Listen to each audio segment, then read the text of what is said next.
Vamos a comenzar entonces este CNN Prime diferente, especial, centrados en Ecuador, y para eso nos vamos a contactar con el expresidente de Ecuador, Rafael Correa. Muchísimas gracias por acompañarnos en CNN Chile, en CNN Prime. Gracias a usted, Mónica, un inmenso abrazo pues, a Chile y a toda la patria grande. Quisiera preguntarle desde su perspectiva, ¿cómo describiría la actual situación en Ecuador? Una guerra interna, como lo ha descrito el presidente de la República, acaba de emitir un decreto de emergencia constitucional, legal, diciendo, declarando estado de excepción por conflicto interno. Eso tal vez es la más alta alerta que tenemos y permite a las Fuerzas Armadas, pues, con todo su poder bélico, contrarrestar el peligro para el Estado. ¿Usted también calificaría como un acto de terrorismo lo que hemos presenciado y los que hemos en plural presenciado hoy día en Ecuador?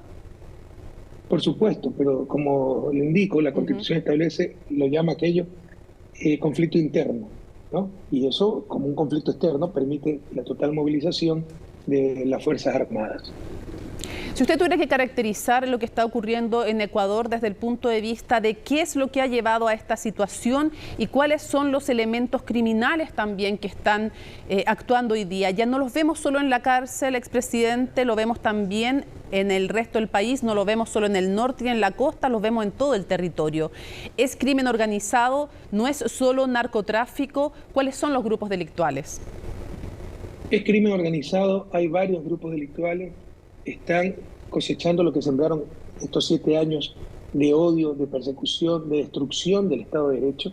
En 2018 dieron a través de una consulta totalmente mañosa, manipulada, sin control constitucional, la cultura de la trampa, ¿no?, que caracteriza lastimosamente a Latinoamérica, dieron un golpe de Estado. Se apoderaron de Cortes, se apoderaron de Contraloría, Fiscalía, destituyeron hasta la Corte Constitucional, declararon 6 meses de vacancia constitucional, lo cual no existe un Estado de Derecho, y pusieron a los peores con tal de que nos persigan. Pura política, odio político, para tratar de eliminar a lo que ellos llaman el correísmo. Y desmantelaron el Estado para contradecirnos, también un poco por fundamentalismo ideológico, pero sobre todo para hacernos quedar mal. Correa tenía un Estado obeso, nosotros lo vamos a adelgazar. ¿Y cómo lo adelgazaron? Eliminaron el Ministerio Coordinador de Seguridad, que coordinaba hasta con Colombia, porque la droga viene de Colombia. Eliminaron el Ministerio del Interior, encargado solo de la policía exclusivamente y de la seguridad ciudadana. Eliminaron el Ministerio de Justicia, encargado de las cárceles. Y frente a esa descomposición y ausencia del Estado, poco a poco todo eso pasó al crimen organizado. En estos 7 años el crimen organizado ha crecido, se ha fortalecido, pero sobre todo ha dado un paso crucial. Ha infiltrado el Estado, ha infiltrado el sistema de justicia, ha infiltrado Fuerzas Armadas, ha infiltrado Policía Nacional y al propio gobierno, y eso no se daba antes. Expresidente. Por eso es tan difícil combatirlo, porque dominan, están dentro del propio Estado. Es deber de poner todos los antecedentes delante de la opinión pública y recordar que usted está dando su opinión y su punto de vista, y también hemos presentado los de otros analistas políticos de Ecuador que recuerdan que usted fue condenado por la justicia de su país por el caso Sobornos.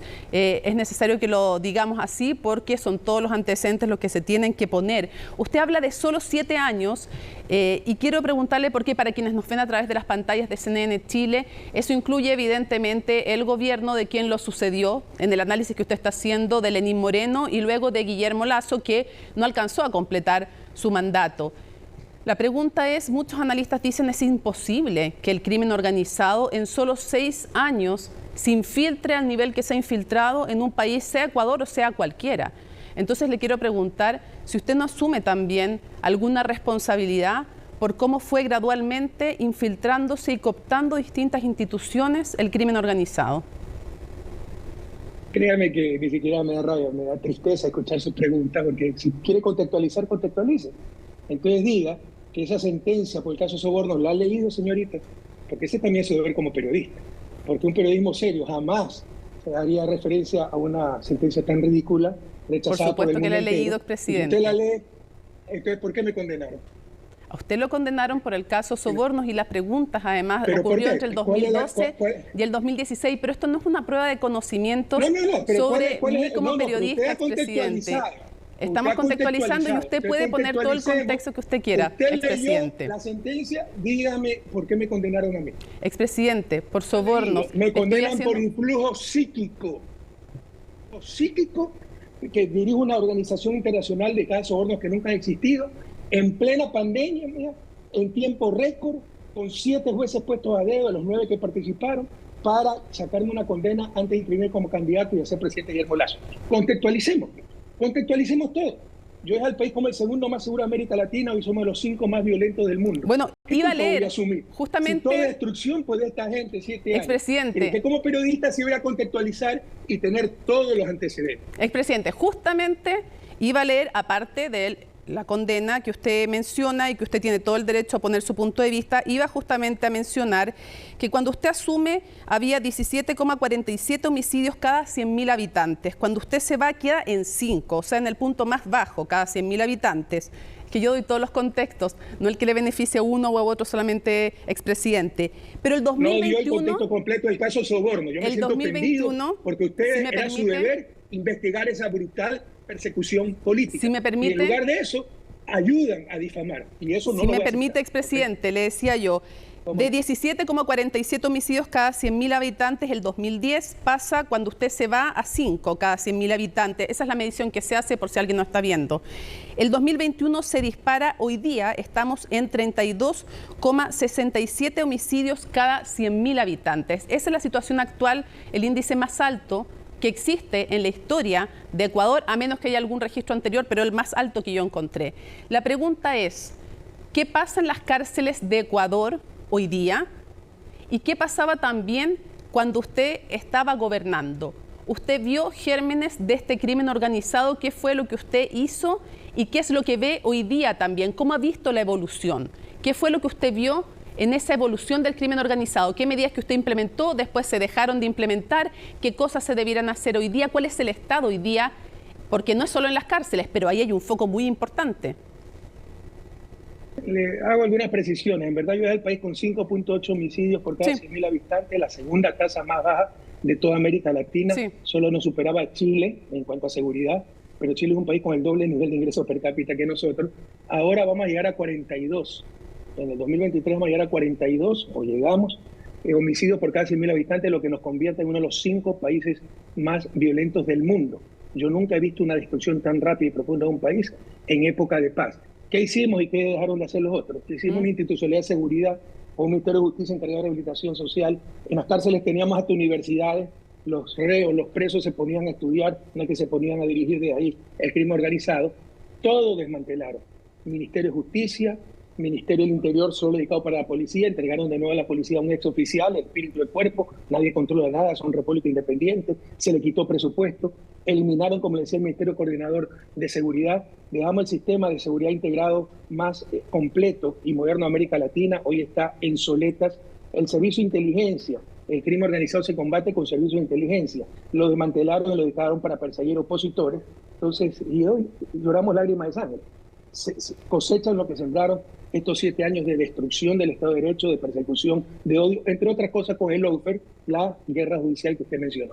Expresidente, cuando hoy día se declara un estado de conflicto armado interno, el presidente Noboa toma algunas medidas extras, pero no es tan distinto de los estados de excepción. La pregunta es, ¿usted respalda todas y cada una de las medidas que ha tomado el actual mandatario y cree que hay algo más que se pueda hacer en este momento de crisis aguda, agudísima, que está viviendo Ecuador? Por supuesto que respaldamos al presidente en esta crisis, pero no podemos respaldar todas las cosas. Por ejemplo, el último decreto en que declara conflicto interno para de todo el poder a las Fuerzas Armadas, por supuesto que lo respaldamos totalmente. ¿Qué se puede hacer mucho más. El anterior decreto que sacó, estado de emergencia, no tenía ninguna estrategia clara. Todavía no la tiene el gobierno, pero al menos las Fuerzas Armadas sí la van a tener. Falta muchísimo por hacer, empezando por tener un equipo completo, porque esto no es trabajo de una sola persona, debe ser el gobierno. Pero la verdad es que el mismo presidente es muy impreparado, nuevo, pero sus ministros son de muy bajo nivel y no hay gente con experiencia que conozca el relación nacional y que conozca las áreas. Por ejemplo, el ministro de Defensa es un tiktokero. La ministra de Gobierno está encargada de las cárceles, está encargada también de la policía y de las relaciones gubernamentales y no sabe dónde está parada. Entonces, por supuesto que no vamos a estar de acuerdo en todo, pero vamos a ser constructivos, apoyar al presidente y cualquier error, nuestra divergencia política, las trataremos al día siguiente de la victoria. Sí, no quiero yo sobreentender o malentenderlo, pero en simple, usted está diciendo que Ecuador, a lo menos respecto del tema de seguridad, ¿no está en manos capacitadas? Tenemos un gobierno absolutamente improvisado. No es culpa de él lo que está sucediendo. Es nuevo el gobierno. Si es culpa de él, asumir un cargo para el que no está preparado. Pero hay que darle todo el apoyo en estos momentos. Otra de las medidas que se tomó, y quisiera preguntarle si usted respalda la medida tomada por su bancada en la mañana, la bancada legislativa que lo respalda usted como figura, también respaldó a la candidata que se enfrentó en segunda vuelta con el actual mandatario, no se sumaron a la decisión de la directiva de la Asamblea Legislativa de ofrecer una amnistía a los policías y militares que pudieran ser enjuiciados por el uso de la fuerza en la lucha contra los grupos del narcotráfico. Quisiera preguntarle si usted respalda esa decisión de la bancada que es afín a sus ideas, a su colectividad política, o no, y que explicara por qué. Me gustaría que usted explicara por qué deciden no respaldar esta medida propuesta por la mesa de la Asamblea Legislativa, no por toda la Asamblea Legislativa. Me parece más que una entrevista o un interrogatorio, ¿no? Tal vez en el contexto que le faltó manifestar, se le olvidó decir que yo vivo en Bélgica, que me ha dado asilo político, reconocido que soy perseguido político. Solo eso derrumba ya todas las infamias en Ecuador, pero no se dice en el contexto, que ni siquiera me enteré de esa decisión. Pero obviamente yo confío totalmente en mi bloque y si lo hicieron es porque tienen razones profundas para hacerlo. Por ejemplo, hay que proteger a la policía en el uso correcto de la fuerza, las Fuerzas Armadas, lo dice la ley, lo dice la Constitución. Pero otra cosa es que decir, bueno, pueden hacer uso discrecional y no van a tener ninguna responsabilidad. No, hay que hacer uso progresivo de la fuerza. Entonces, en principio, pues no conozco la decisión exacta del bloque, pero tiene todo mi apoyo y mi confianza. Expresidente, le aclaro algo. En ningún momento de mi pregunta he dicho que ni afirmado, ni siquiera he preguntado si usted ha digitado esta medida.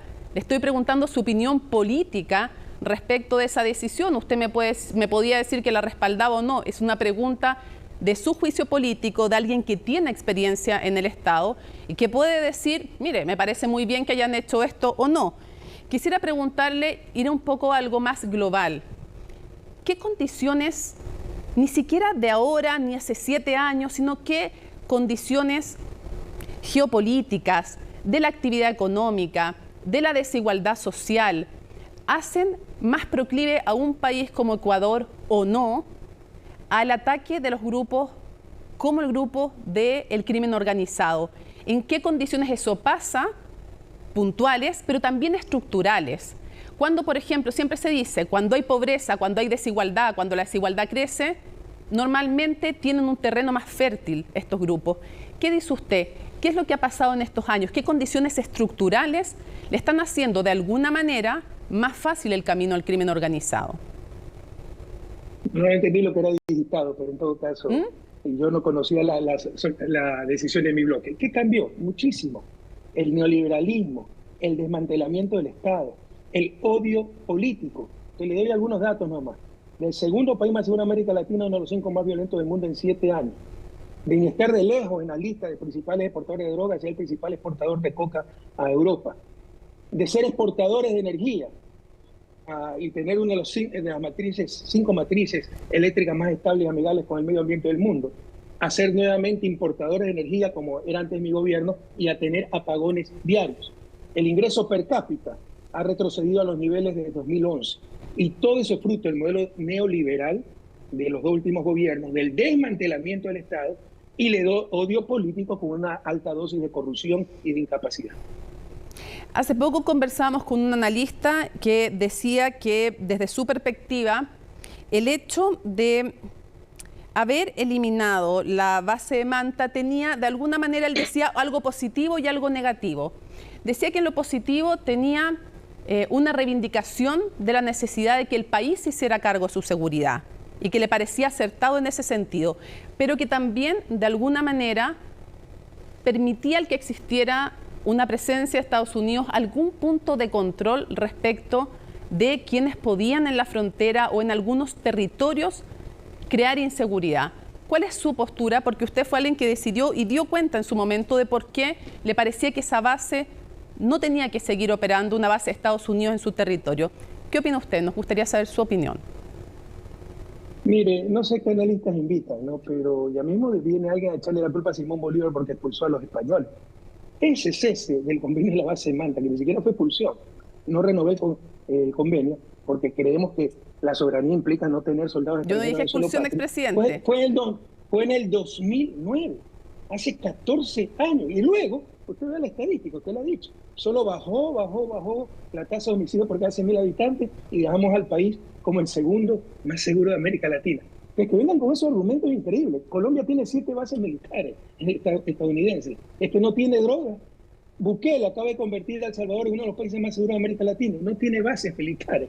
O sea, lo podemos hacer. Eso no tiene nada que ver con lo que está pasando actualmente. El desmantelamiento del Estado por fundamentalismos y odios ideológicos y políticos. Expresidente, acaba de tocar un punto muy interesante, no un punto, una persona muy interesante. Me refiero al presidente Bukele. Y le quiero hacer la siguiente pregunta porque no pocos temen, no solo en Ecuador, sino cuando el Estado no le da algo básico a los ciudadanos. Me parece que es indiscutible que hoy día no se le está dando algo básico en Ecuador a los ciudadanos, como es la seguridad. Sin seguridad es bien difícil gozar de ningún derecho en ningún país. Da lo mismo si gobierna alguien de izquierda o de derecha. Estaremos de acuerdo, me parece, en eso. Pero la pregunta es la siguiente. Cuando se llega a tal nivel de inseguridad, muchas veces los ciudadanos dicen estoy dispuesto a sacrificarlo todo con tal de poder salir tranquilo a la calle. Y se puede llegar a situaciones como El Salvador, donde numerosos organismos internacionales dicen sí, no puedo discutir que haya bajado la inseguridad en ese país, pero las violaciones también a garantías básicas se están produciendo. Y yo quiero preguntarle si usted teme que en Ecuador se llegue a vivir algo así, que los ciudadanos ecuatorianos, las ciudadanas digan, ¿saben qué? Yo renuncio a lo que sea de mis garantías, de mis libertades, con tal de poder salir tranquila a la calle y que no me vayan a disparar y yo vaya a morir. ¿Qué riesgo hay de una buquelización de Ecuador hoy día o en unos años más? Muy, muy grande, porque ellos crean los problemas para vendernos sus soluciones y la gente tiene memoria frágil, como durante nuestro gobierno, que con desarrollo humano, con equidad, con dignidad, con justicia, sin bases extranjeras, dejamos al país como el segundo más seguro de América Latina. Mire, sobre Bukele, yo creo que grandes males, grandes soluciones. El problema es que está pasando líneas rojas claramente en derechos humanos. Y en el fondo creo que aprecio al presidente Bukele, pero tenemos que ser el nuevo Fujimori. Y mientras cumplió la tarea, ¿no?, aniquilar a Sendero Luminoso, atropellando la Constitución, derechos humanos, etcétera, todo el mundo lo aplaudía y después lo desecharon. Ojalá no le pase a él lo mismo, porque es un presidente joven y creo que bien intencionado y que creo que ha tenido un problema muy grave en El Salvador, pero claramente ha pasado líneas rojas que no se pueden pasar, como por ejemplo el atentado a los derechos humanos. Y usted teme, para no malentenderlo y no sobreinterpretarlo, ¿usted cree que el actual presidente de Ecuador, el presidente Noboa, puede llegar a prácticas como las de Bukele? ¿Es un riesgo real hoy día en Ecuador que se termine con prácticas como las de Bukele y que sean muy populares entre la población? Que se termine con prácticas como la de Bukele y que sean populares entre la población, sí. Que lo haga Noboa, no lo creo, tiene otro perfil, no es el perfil de Bukele. Cierro preguntándole lo siguiente: si usted pudiera darle un consejo, enviarle un mensaje en este momento al presidente Noboa, ¿cuál sería? Equipo. No tiene equipo. Él tiene grandes limitaciones. He sido profesor toda mi vida y ya sé que no se le puede exigir lo que no puede dar a un alumno, ¿no? Tiene grandes limitaciones. El gran cuestionamiento que se lo discutirá después de superar esta crisis es ¿por qué se mete a un cargo para el cual no está preparado? Eso soy irresponsable, eso soy deshonesto. Pero ya está ahí, está dirigiendo al país, darle todo el apoyo, pero requiere equipo, no tiene equipo de trabajo. Esto no es tarea de un hombre, un gobierno, todo un pueblo, pero dirigido por un equipo de gobierno. Y los ministros son de pésima calidad y se debe estar trabajando en diferentes frentes y no tiene la gente para hacerlo. O sea, ¿usted le diría que haga un cambio de gabinete? Sí, porque hay gente con mucha mayor experiencia, todos los políticos de izquierda, derecha, le hemos dado el apoyo al presidente, puede sacar lo mejor de todos los sectores políticos para atender esta crisis. ¿Y eso sería viable, un cambio de gabinete, aún en medio de esta crisis, o se lo recomendaría para después? Ni se notaría, porque no están haciendo nada los ministros. El ministro de Defensa brilla por su ausencia. La ministra de Gobierno es mejor que no esté presente, porque no sabe dónde está parada. Expresidente Rafael Correa, expresidente de Ecuador, en exclusiva con CNN Chile, le agradezco mucho que nos haya acompañado. Gracias por su contextualización. Un fuerte abrazo y que viva Chile. Periodismo, presidente, expresidente. No, cego, porque el periodismo serio investiga. Dije todo, lo que le favorecía y lo que no. Que es un insulto. Investigamos aunque moleste. Parte de la gran culpa de este logro de la persecución judicial la tiene la prensa por su omisión, porque no busca la verdad. Buscamos la verdad, le molesta a quien le moleste, expresidente. Bueno, lea la sentencia, invito a su audiencia que lea la sentencia. La leo, no la puedo leer completa, no la puedo leer completa en este noticiero. Es solo una hojita, le invito a que la lea. No, la he leído, pero no la voy a leer completa en este noticiero, expresidente. No, lea solo una hojita. La sentencia tiene 600 el periodismo que nos incomoda no es periodismo. ¿Me corresponde a mí? No, ese es otro lugar común que no es verdad. Usted tiene que defender la verdad. Exacto. No es incomodar o no incomodar. No su verdad. No, ya arar en el mar, que le vaya bonito y que viva Chile. Expresidente, le agradezco muchísimo que nos haya acompañado.